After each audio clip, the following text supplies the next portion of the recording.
Hey guys, what's up? In this video, I'm gonna show you how to change font size in Infinix Hot 40 Pro device.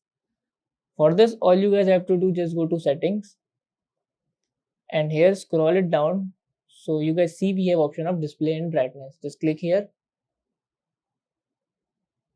and then scroll so you guys see font size here. Just click font size and you guys can manage font size and change from here. As you see, we have a preview also here, so you can preview it.